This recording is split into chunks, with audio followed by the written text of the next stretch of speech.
ഞാൻ അവിടെ ഒരു ലോൺ എടുത്തിട്ടില്ല, ഒരു ലോണിന് ശുപാർശ ചെയ്തിട്ടില്ല, ഒരു ചിട്ടിയിൽ ചേർന്നിട്ടില്ല, ഞാൻ അവിടുത്തെ ഒരു പരിപാടിയിലും പങ്കെടുത്തിട്ടില്ല. അപ്പൊ അങ്ങനെയുള്ള ഒരാൾ ഞാൻ എങ്ങനെ അതിൽ ലൈബിൾ ആവുക? എന്നാൽ യാഥാർത്ഥ്യം ഇതല്ലല്ലോ സുരേഷ്. പെരിങ്ങമല ലേബർ കോൺട്രാക്ട് സഹകരണ സംഘം അഴിമതിയിൽ താങ്കൾക്ക് കൃത്യമായ പങ്കുണ്ടെന്നും ഈ വാദങ്ങളൊക്കെ പച്ചക്കള്ളമെന്നും തെളിയിക്കുന്ന രേഖകളാണ് പുറത്തു വന്നിരിക്കുന്നത്. സംഘം വൈസ് പ്രസിഡന്റും BJP ജനറൽ സെക്രട്ടറിയുമായ എസ് സുരേഷ് നിയമങ്ങളൊക്കെ കാറ്റിൽ പറത്തി 43 ലക്ഷം രൂപ വായ്പ എടുത്തിട്ടുണ്ടെന്നും ഈ എടുത്ത തുക തിരിച്ചടയ്ക്കണമെന്ന സഹകരണ രജിസ്ട്രാറിന്റെ ഉത്തരവിന്റെ കോപ്പിയുമാണ് പുറത്തു വന്നിരിക്കുന്നത്. ഇതോടെ തന്റെ പേരിൽ വായ്പയില്ലെന്ന സുരേഷിന്റെ പച്ചക്കള്ളമാണ് തകർന്ന് തരിപ്പണമായിരിക്കുന്നത്. കള്ളത്തരം കയ്യോടെ പൊക്കിയപ്പോൾ മാധ്യമപ്രവർത്തകരുടെ ചോദ്യത്തിന് ഉത്തരമില്ല.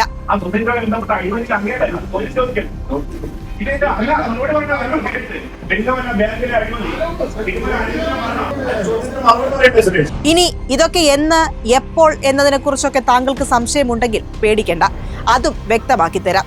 ഇതാ കണ്ടോളൂ.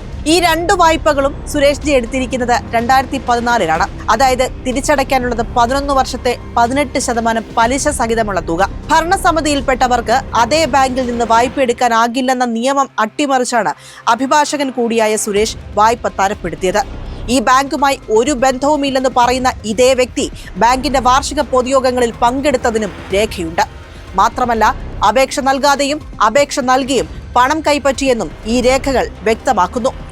സുരേഷ് മാത്രമല്ല ഈ കൊള്ളസംഘത്തിൽ ഉള്ളത്.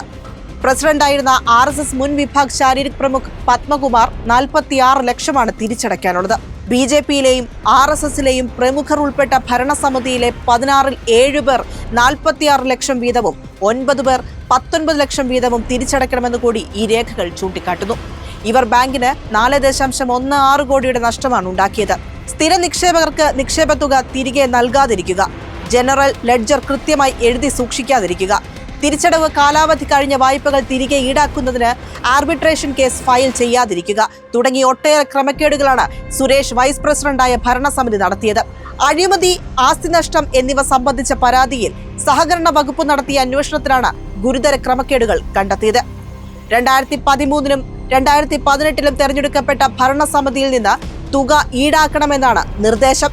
അതായത് താൻ ഒന്നും അറിഞ്ഞില്ലെന്ന് പറഞ്ഞ് ഇനി സുരേഷിനും കൂട്ടർക്കും രക്ഷപ്പെടാൻ സാധിക്കില്ല. തിരുമല അനിലിന്റെ ആത്മഹത്യയും MS കുമാറിന്റെ വെളിപ്പെടുത്തലുമൊക്കെ ചൂണ്ടിക്കാട്ടുന്നത് BJP നേതൃത്വത്തിന്റെയും നേതാക്കന്മാരുടെയും കൃത്യമായ പങ്ക് തന്നെയാണ്.